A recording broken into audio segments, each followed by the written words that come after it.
pourquoi nous avons osé de vous inviter. Bon, pour 2 raisons.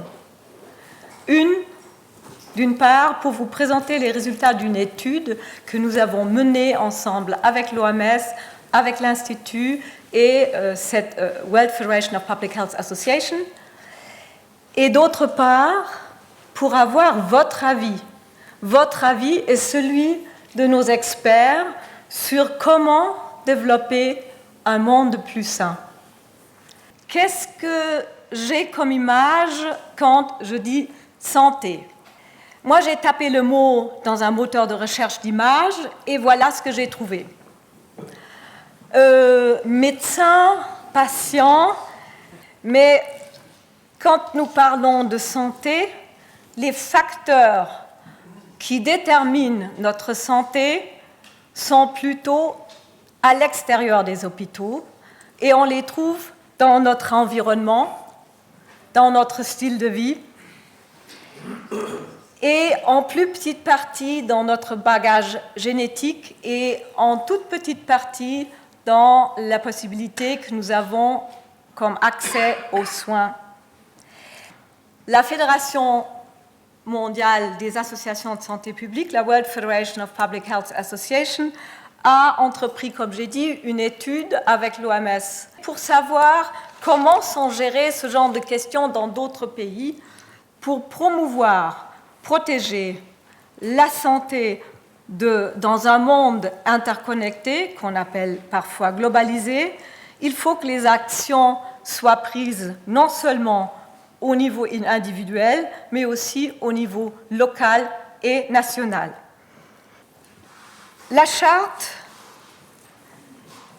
demande les conditions cadres qui sont nécessaires pour pouvoir faire ce que j'ai évoqué, la protection, prévention et promotion de la santé.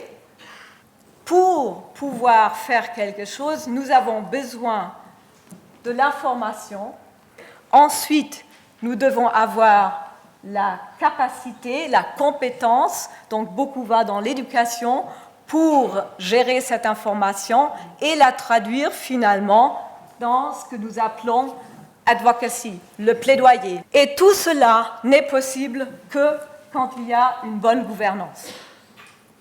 Très important que la santé à niveau global, à niveau national, se concentre sur ce qu'en anglais on appelle des public goods, global public goods, qui introduit en considération le fait qu'on produit et on distribue des biens publics, qui demandent des interventions publiques, mais qui aussi ont cette qualité de ne pas être compétitive, de ne pas être exclusive.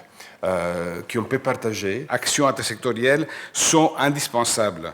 La charte globale peut nous aider à accomplir notre contribution pour nous engager vraiment dans une telle direction.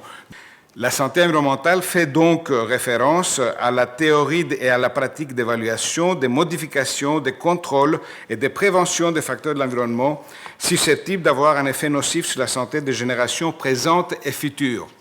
Comment on peut rendre ces jolies chartes un peu plus concrètes?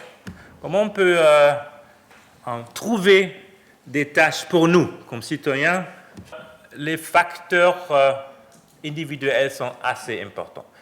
Mais la charte mondiale, ça arrive à un moment très opportun. La charte du monde, par certains efforts des organisations internationales et aussi des autres partenaires sur le consensus, sur la coordination et surtout sur les outils et applications.